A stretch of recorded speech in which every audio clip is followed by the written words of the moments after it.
Hello बच्चों, नमस्कार। Good morning. कैसे हैं आप लोग? उम्मीद करते हैं आप लोग बहुत अच्छे होंगे। अब आज ये वैद्युत विभव, स्थिर वैद्युत विभव जो चैप्टर चल रहा था, चैप्टर 3, ये लगभग अब अंत होने के करीब है। इसमें डेरिवेशन मेन कराया गया, जो बहुत इंपॉर्टेंट, इस चैप्टर के डेरिवेशन बहुत इंपॉर्टेंट। एक तो मेन डेरिवेशन था किसी बिंदु आवेश के कारण किसी बिंदु पर विभव का व्यंजक, एक वैद्युत द्विध्रुव के अक्षीय स्थिति में व्यंजक, एक वैद्युत द्विध्रुव के निरक्षीय स्थिति में व्यंजक, एक जो कल वीडियो आया है वैद्युत द्विध्रुव के किसी बिंदु पर वैद्युत विभव का व्यंजक। अब आज एक टॉपिक है, ये भी बहुत इंपॉर्टेंट है, चूंकि चकमा देने के लिए एग्जाम में ऐसे टॉपिक आया करते हैं, तो ये टॉपिक पर भी नजर रखेंगे। क्या है? एक समान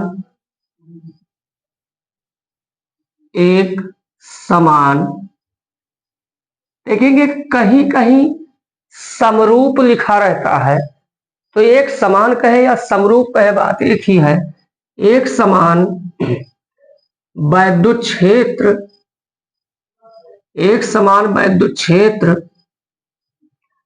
एक समान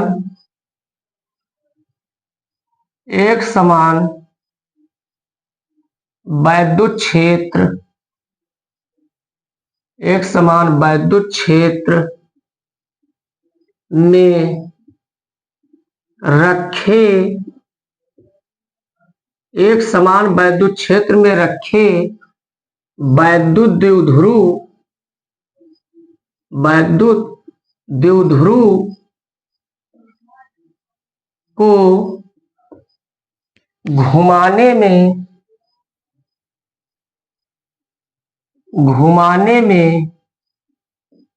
किया गया कार्य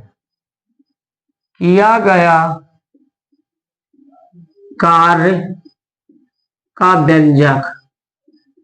अगर बच्चों याद होगा आप लोगों को, तो सेम इसी टाइप का एक डेरिवेशन हम पीछे चैप्टर में करा चुके हैं। एक समान वैद्युत क्षेत्र में रखे वैद्युत द्विध्रुव पर लगने वाले बल युग्म के आघूर्ण का व्यंजक। सेम यही था, ये दोनों डेरिवेशन में से एक डेरिवेशन आ जाता है। इसमें सब कुछ यही बात उसमें भी था, जो नहीं देखे वो जाकर देख सकते हैं। एक समान वैद्युत क्षेत्र में रखे वैद्युत द्विध्रुव, बस यहीं पे बदलाव हुआ था, वैद्युत द्विध्रुव पर लगने वाले बल युग्म के आघूर्ण का व्यंजक। और याद कीजिए वो आया क्या था, tau equal P E sine theta. याद आ रहा है बच्चों? मतलब एक समान वैद्युत क्षेत्र में रखे वैद्युत द्विध्रुव पर लगने वाले बल युग्म के आघूर्ण का व्यंजक टाउ बराबर इतना आया था। तो आज क्या है, वही सब कुछ है। उसमें ज्ञात करना था बल युग्म के आघूर्ण का व्यंजक, और इसमें ज्ञात करना किया गया कार्य। तो आप देखिए कितना आसान है भाई, कितना आसान है। क्योंकि पीछे टॉपिक में हम ये बल युग्म के आघूर्ण का व्यंजक करा चुके हैं। तो एक बात बताओ कि कार्य हमें पता करना है और बल का व्यंजक हम पहले ही करा चुके हैं। तो आप ही बताओ कार्य के लिए चाहिए क्या? फर्स्ट प्रायिकता कार्य के लिए है तो हमें बल चाहिए, वो हमें पहले से ही पता है। बस विस्थापन हम कर दें, उसको हल्का सा घुमा दें, बस किया गया कार्य हम निकाल लेंगे। तो इसका मतलब हमें कुछ कहना ही नहीं है, ये पहले से हम कह ही चुके थे। आज इसी को हमें कहना है, तो ऐसे तो हम डायरेक्ट कह नहीं देंगे कि हम जानते हैं कि किसी वैद्युत द्विध्रुव को एक समान वैद्युत क्षेत्र में रखे वैद्युत द्विध्रुव पर लगने वाले बल युग्म के आघूर्ण का व्यंजक कितना होता है, कह सकते हैं। लेकिन हल्का सा इस पर कुछ बात और बढ़ा दिया जाए तो हम क्या कहेंगे बच्चों? ध्यान दीजिए, यही बात कहना है। अब इसको चाहे हम जैसा कहें वैसे कहो, या अपने लैंग्वेज में कह दो। हम क्या कहेंगे भाई, ये क्या था? याद कीजिए, ऐसे एक समान वैद्युत क्षेत्र बनाए थे। याद कीजिए, अब इसमें ऐसे हम एक वैद्युत द्विध्रुव को रख दिए थे, वो फिगर याद कीजिए। तब इस वैद्युत द्विध्रुव पर एक बल इधर को लगता था, एक बल इधर को लगता था, याद है। तो इन बलों के काम भी, ये एक बल युग्म है क्योंकि दो बल है और ये क्या करता था, इसको घुमाकर सीधा लाने का प्रयास करता था। तो ये इन दोनों बल युग्म से हमें क्या मिला था, बल युग्म का आघूर्ण हमें मिला था। क्योंकि ये आघूर्ण क्या होता है, बल इंटू क्रिया रेखा के बीच की लंबवत दूरी। तो यही बात याद कीजिए। तो हम वही बात कहेंगे कि माना, क्या कहेंगे भाई, वही कहना है, हमारे अनुसार कहिए या अपने अनुसार कहिए। माना एक वैद्युत द्विध्रुव, एक वैद्युत द्विध्रुव, माना एक वैद्युत द्विध्रुव एक समान वैद्युत क्षेत्र में, एक समान वैद्युत क्षेत्र में, एक समान वैद्युत क्षेत्र में, एक समान वैद्युत क्षेत्र में थीटा कोण बनाते हुए रखा है। एक समान वैद्युत क्षेत्र में थीटा कोण बनाते हुए क्या है, थीटा कोण बनाते हुए ये चीज, ये याद कीजिए पिछला डेरिवेशन, थीटा कोण बनाते हुए रखा है। तो रखा है तो उस पर जो रखा है, तो उस पर एक, तो उस पर एक बल युग्म, अब आप ही बच्चों देखो, इस पर ये रखा है तो एक बल युग्म एफ कार्य कर रहा है कि नहीं, तो एक और बल युग्म कार्य कर रहा है और इसको घुमाने वाले बल को हम क्या कहते हैं, बल युग्म का आघूर्ण टाउ कहते हैं। तो उस पर एक बल युग्म का आघूर्ण, हाँ, तो थीटा कोण बनाते हुए रखा है तो उस पर एक बल युग्म का आघूर्ण टाउ कार्य करता है, टाउ कार्य करता है। और क्या करेगा वो, क्या करने के लिए कार्य करता है, ये जानते हैं कि इसे घुमाकर क्षेत्र की, वैद्युत क्षेत्र ई की दिशा में लाने का प्रयत्न करता है, कार्य करता है। जो द्विध्रुव को घुमाकर क्या करता है, द्विध्रुव को घुमाकर क्षेत्र की दिशा में, द्विध्रुव को घुमाकर क्षेत्र की दिशा में लाने का क्या करता है, प्रयत्न करता है। ये बात उस डेरिवेशन में कहे थे, अब भी कहेंगे। अतः अब हम इतनी बात कहने के बाद वही रटा रटाया बयान, अतः बल युग्म का आघूर्ण टाउ इक्वल क्या होता है, P E sine theta, equation number first. ये चूंकि वहां वाली बात हमने कह दिया। अब हाँ बच्चों, ये ध्यान रखना है, ये पी और टाउ में कंफ्यूज मत होना। जहां पी क्या है, वैद्युत द्विध्रुव, इसको पढ़ा चुके हैं, वैद्युत द्विध्रुव का आघूर्ण है। अब ध्यान दीजिए, पी को कहते हैं वैद्युत द्विध्रुव का आघूर्ण और टाउ को कहते हैं बल युग्म का आघूर्ण। तो दोनों में फर्क है और पी भी हम पहले पीछे पढ़ा चुके हैं, जो नहीं देखे वीडियो वो जाकर देख सकते हैं। अब देखेंगे तो टाउ बराबर पी साइन थीटा आ गया। अब हमें क्या मिल चुका, बल मिल चुका है। अब विस्थापन, हल्का सा द्विध्रुव को घुमा दें, बस विस्थापन पा जाएंगे, बस कार्य तुरंत निकल आएगा। कार्य बराबर बल इंटू क्या होता है, विस्थापन होता है। तो बच्चों एक बार स्क्रीनशॉट ले लीजिए।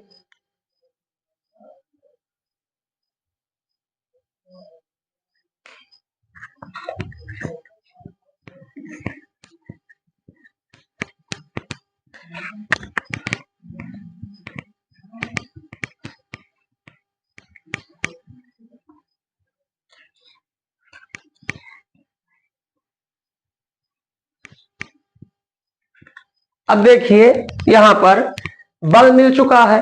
अब हम यही कह दें कि यदि द्विध्रुव को एक सूक्ष्म विस्थापन, यदि द्विध्रुव को एक सूक्ष्म विस्थापन डी थीटा घुमा दिया जाए तो किया गया कार्य, तो देखेंगे क्योंकि बल मिल चुका है, विस्थापन चाहिए, विस्थापन को कह दीजिए हल्का सा सूक्ष्म विस्थापन डी थीटा घुमा देते हैं।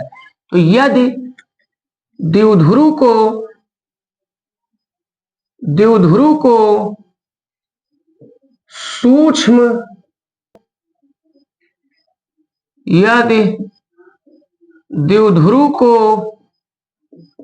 सूक्ष्म विस्थापन डी थीटा घुमाया जाए, डी थीटा घुमाया जाए तो किया गया कार्य, डी थीटा घुमाया जाए किया गया कार्य। देखो जब हल्का सा घुमाए हैं तो विस्थापन हल्का हुआ है, तो किया गया कार्य भी हल्का होगा, कम होगा। तो यहां पर डी डब्ल्यू हम कह देते हैं, ये बराबर टाउ है बल, टाउ है बल, विस्थापन कितना किए हैं, डी थीटा किए हैं, तो ये D W equal tau D theta हो गया। This implies that D W equal tau का मान ये रखा है P E sine theta D theta. तो अब हमें सूक्ष्म कार्य मिल गया। जब द्विध्रुव को एक सूक्ष्म एंगल हमने डिस्प्लेसमेंट विस्थापित कर दिया कितना, डी थीटा। अब यदि द्विध्रुव को मान लीजिए, द्विध्रुव जब यहां देखिए द्विध्रुव रखा था तब वो वैद्युत क्षेत्र की दिशा से कितने अंश पर, थीटा 1 पर रखा था। अब इस द्विध्रुव को घुमाकर हम ऐसे कर दें, इसका मतलब अब ये मान लीजिए थीटा 2 घूम गया, कितना घूम गया, थीटा 2। तो पहले रखा था थीटा 1 पर, घुमा के हमने थीटा 2 पर कर दिया है। तो द्विध्रुव को ये कहां से आया, समीकरण 1 से। तो देखेंगे द्विध्रुव को थीटा 1 से थीटा 2 तक घुमाने में किया गया कार्य। बच्चों अब ज्यादा कार्य हो गया है, अब कार्य ज्यादा हो गया है, तो कहने का मतलब जब कार्य ज्यादा हो गया तो ये जो कार्य के बगल में डी डब्ल्यू लिखा था, ये डी डब्ल्यू क्या हो जाएगा, हट जाएगा, अब डब्ल्यू हो जाएगा। तो यहां पर देखिए ये हमारा किया गया कार्य, ये इक्वेशन नंबर फर्स्ट बच्चों अब ड्रॉप कर देते हैं, हटा देते हैं, स्क्रीनशॉट ले ही लिए होंगे। तो अब डब्ल्यू इक्वल क्या हो जाएगा, देखिए यहां पर इंटीग्रेशन कहां से कहां तक, थीटा 1 से थीटा 2 और है क्या, पीई साइन थीटा। अब बच्चों साइन थीटा डी थीटा, एक बात पहले बताएं कि ये डी के बगल में जो कुछ होता है उसी फंक्शन का क्यों अवकलन समाकलन होता है, बाकी सबको कांस्टेंट मान के क्या कर दिया जाता है, गेट आउट बाहर कर दिया जाता है। तो डब्ल्यू इक्वल ये पीई बाहर हो गया, और बच्चों साइन थीटा का समाकलन माइनस कास थीटा होता है, ये याद रखना होगा, साइन का समाकलन माइनस कास होता है। तो ये हमारा समाकलन क्या हो गया, माइनस कास थीटा, और लिमिट कहां से कहां तक है, थीटा 1 से थीटा 2 है। अब ये उठा के लिमिट रख दिया जाए तो देखेंगे इसके बाद बच्चों हम यहां पहुंचते हैं, तो डब्ल्यू इक्वल क्या होगा, ये जो माइनस आया है इस माइनस को हम बाहर कर देते हैं। तो ये माइनस जब हमने बाहर कर दिया तो ये माइनस पीई बाहर हो गया, और ब्रैकेट में अब लिमिट रखते हैं। लिमिट रखने का क्या नियम है, इस स्थान पर पहले ऊपर वाली लिमिट रखना है, माइनस लगाकर नीचे वाली लिमिट रखना है। हो सके तो इतना याद रखें, पहले ऊपर वाला फिर नीचे वाला। तो यहां पर थीटा के स्थान पर ऊपर वाला रखेंगे तो ये cos थीटा 2 हो जाएगा माइनस cos थीटा 1 हो जाएगा। अब देखिए बच्चों, अगर इस माइनस को एंट्री दे दे तो जो माइनस है वो प्लस में हो जाएगा, जो प्लस में है वो माइनस में हो जाएगा। तो ये W इक्वल माइनस को एंट्री देते हैं तो ये हमारा क्या हो जाएगा, ये प्लस में हो जाएगा PE, और ये हमारा क्या हो जाएगा PE, वो प्लस में हो जाएगा cos theta 1 minus cos theta 2 हो जाएगा। ये वर्क का एक जनरल इक्वेशन हमें मिल गया है। अब स्थितियां, विशेष स्थितियां यहां देख लीजिए, विशेष स्थितियां, अगर ये विशेष स्थितियां क्या है उसको समझें।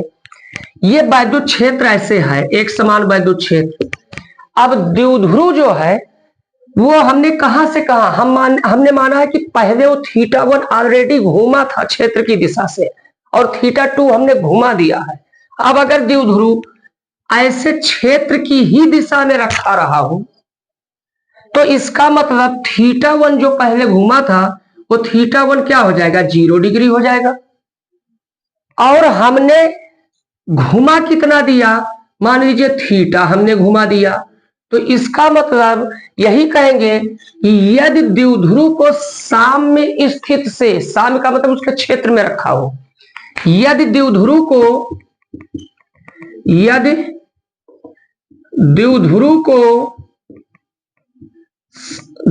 को साम्य स्थित से, साम्य स्थित का मतलब थीटा बराबर 0, साम्य स्थित से थीटा को घुमाया जाए तो कार्य बच्चों देखिए W बराबर, इसका मतलब क्या हो जाएगा, ये PE जहां है वहीं रहेगा और ये थीटा 1 जो था वो 0 हो जाएगा। तो cos 0 अंश माइनस और थीटा 2 क्या हो जाएगा, cos थीटा हो जाएगा। cos 0 का मान 1 होता है तो ये W बराबर PE, ये हमारा 1 माइनस क्या हो जाएगा, cos थीटा हो जाएगा। तो ये अगर कहीं परीक्षा में आता है कि यदि कोई वैद्युत द्विध्रुव साम्य स्थिति में रखा हो तो उसे थीटा कोण घुमाने में किए गए कार्य का व्यंजक निकालिए, तब तुम्हें यहां तक आना होगा। अब अगर कहा जाए दूसरा नंबर, इधर बच्चों इसको स्क्रीनशॉट ले लीजिए।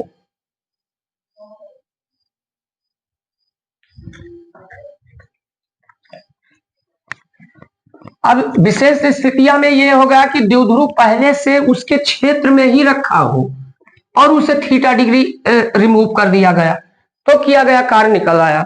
अब मान लीजिए यदि वैद्युत द्विध्रुव को, अब यहीं से देखिए, यदि वैद्युत द्विध्रुव को 90 अंश घुमा दिया जाए, साम्य स्थिति से कितने अंश, 90 अंश घुमा दिया जाए। तो दूसरा नंबर, यदि द्विध्रुव को साम्य से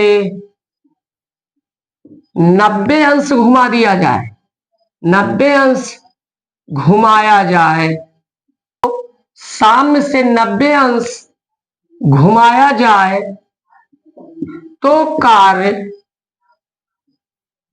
कार्य भाई क्या हो जाएगा, कार्य W इक्वल, अब ये जो थीटा है ये 90 हो जाएगा तो ये क्या हो जाएगा, PE 1 माइनस cos 90 डिग्री। और बच्चों cos 90 का मान 0 होता है क्योंकि cos का ग्राफ ये जानते हैं ऐसे होता है, 0 पर तो +1 और 90 पर यहां क्या हो जाता है, 0 हो जाता है। तो cos 90 का मान 0 होता है तो ये 0 हो जाएगा। तो W बराबर क्या आएगा, PE आएगा। ये किया गया कार्य मैक्सिमम होता है, किया गया कार्य क्या होता है, मैक्सिमम होता है। थर्ड नंबर, यदि 180 अंश घुमा दिया जाए, घुमाया जाए, कितने अंश घुमाया जाए, तो W इक्वल क्या हो जाएगा, देखिए बच्चों उसी फार्मूले में PE 1 माइनस cos 180 अंश। और बच्चों देखिए ग्राफ अभी हमने बताया है, cos का ग्राफ ये होता है, यहां 0 है, ये 0 पर है, ये 90 पर है, और यहां फिर नीचे यहां 90 होगा और इस जगह पर 90 होगा, और 90 अंश यहां क्या होता है, -1, +1 ऊपर -1 नीचे। तो cos 180 अंश का मान माइनस हो जाएगा। तो W इक्वल PE, और यहां पर cos 180 अंश का मान माइनस होगा, तो ये हमारा 1, ये माइनस पहले से था +1। बच्चों ध्यान दीजिए, ये मिस्टेक हो गया है, ये कार्य मैक्सिमम 90 अंश घुमाने पर नहीं होगा, जब इसे 180 अंश घुमाया जाएगा तो कार्य मैक्सिमम होगा। तो ये 112 हो गया। W इक्वल क्या आ गया, 2PE, 2PE, 2PE। तो बच्चों उम्मीद करते हैं आप लोग हमें पहले बता दे रहे हैं कि एक टॉपिक पहले पढ़ा चुके हैं कि किसी एक समान वैद्युत क्षेत्र में रखे वैद्युत द्विध्रुव पर लगने वाले बल युग्म के आघूर्ण का व्यंजक वो tau equal PE sin theta था। मोस्ट इंपॉर्टेंट, अगर वो नहीं आएगा तो ये एग्जाम में आएगा कि एक समान वैद्युत क्षेत्र में रखे किसी वैद्युत द्विध्रुव पर, किसी वैद्युत द्विध्रुव को घुमाने में किए गए कार्य का व्यंजक। तो उम्मीद करते हैं आप लोगों को अच्छे से समझ में आएगा। आप लोग हमारे channel physics and math classes bye Dubey sir को लाइक और सब्सक्राइब कीजिए। फिर आगे नेक्स्ट वीडियो में मिलेंगे, तब तक के लिए जय हिंद जय भारत।